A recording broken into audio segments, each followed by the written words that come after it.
Հարգելի գործընկերներ, շարունակում ենք մեր նիստը։ Ես ուզում եմ սկսել անդրադառնալով տեղի ունեցած միջադեպին, որի ժամանակ ես դահլիճում չեմ եղել։ Հարգելի ուժեղ Հայաստան խմբակցություն։ Ես շատ համբերատար մարդ եմ, եւ մենք շատ համբերատար մարդիկ ենք։ Եվ չնայած մենք շատ ուրախ ենք, որ դուք ի սկզբանե ընդունեցիք բարեկիրթ լինելու իմ առաջարկը, եւ ուրախ եմ նաեւ, որ Հայաստան խմբակցությունն ընդունեց այդ առաջարկը։ Ես պետք է արձանագրեմ, որ արդեն երկրորդ անգամ բարեկրթության կանոնները այս դահլիճում խախտվում են։ Այս ընթացքում 10 օրվա ընթացքում արդեն 2 անգամ հնչել է վիրավորական արտահայտություն պարոն Կարապետյան ձեր խմբակցության ներկայացուցիչների կողմից։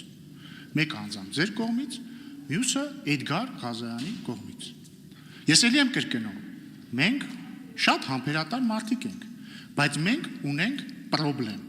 Մեծ պրոբլեմ ունենք մենք պարոն Կարապետյան, որովհետև ես պետք է ուղիղ ձեզ ասեմ, որ բարեկրթության կանոնը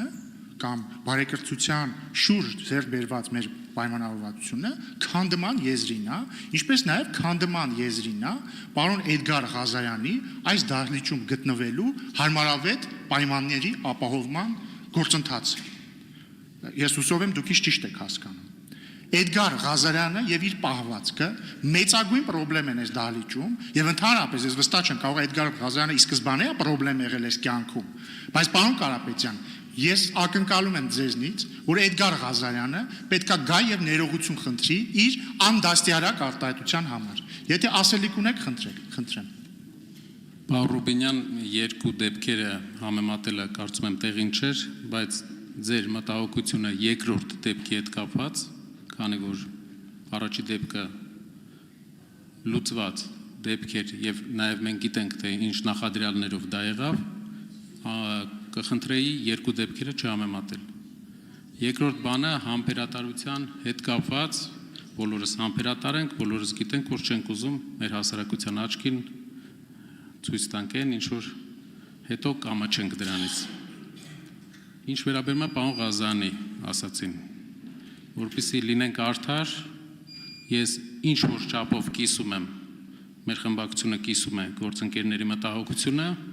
եւ խմբակցությունում տեղի կունենա նիստ, որտեղ կքննարկվի հետագա քայլերը, որի մասին ձեզ տեղը կպայենք։ Դրանից հետո ձեր որոշումն է, ձեր որոշումն է։ Սակայն ես արտահայտեցի մեր միտքը, կարծում եմ ընկալելի։ Պարոն Կարապետյան, խնդիր չկա, դուք կարող եք ձեր խմբակցությամբ ունենալ քննարկում, բայց ես չլսեցի ձեր գնահատականը պարոն Ղազարյանի արտահայտության վերաբերյալ։ Խնդրում եմ արտահայտեք ձեր անձնական գնահատականը, ես պետք է իմանամ մենք ինչի հետ գործում ենք։ Պարոն Ռուբինյան, բարեվարկության պայմանավորվածությունների շրջանակներում դա բարեվարկության նորմի խախտում էր։ Շնորհակալություն։ Մենք ներողություն։ Տիկին Գրիգորյան, սա երկու խմբակցությունների հարց է։ Դե վարման կարգ գոյություն չունի այս բանի, ես պարոն Կարապետյանի խոսք եմ տալիս, որովհետև խոսքը վերաբերում է իր ղեկավարած խմբակցությանը, բայց ես մի բան շարունակեմ։ Պարոն Կարապետյան, շատ լավ, ես ուրախ եմ, որ դուք համարում եք, որ պարոն Ղազարյանի վարքը բարեվարկության կանոններից դուրս էր։ Ուրախ եմ նաև, որ քննարկում կունենաք, բայց ես ձեզ ուզում եմ տեղեկացնել, որ քաղաքացիական պայմանագիր խմբակցությունը ակնկալում է, որ պարոն Ղազարյանը պետք է ներողություն խնդրի իր անդաստիարակ արտահայտության համար, հակառակ դեպքում նրան շատ ծանր օրեր են սպասվում այս ազգային ժողովի դահլիճում եւ ոչ միայն նրան եւ բոլոր նրանց, ովքեր իրենց, չգիտեմ, քաղաքական կամ ոչ քաղաքական թևերը կփռնեն նրա վրա։ Այսքանով այս հարցի քննարկումը կընդմիջենք, հետո կհասկանանք։ Հիմա անցանք առաջ, հաջորդը ելույթ կունենա։ Այս պահին քննարկումն ավարտված է։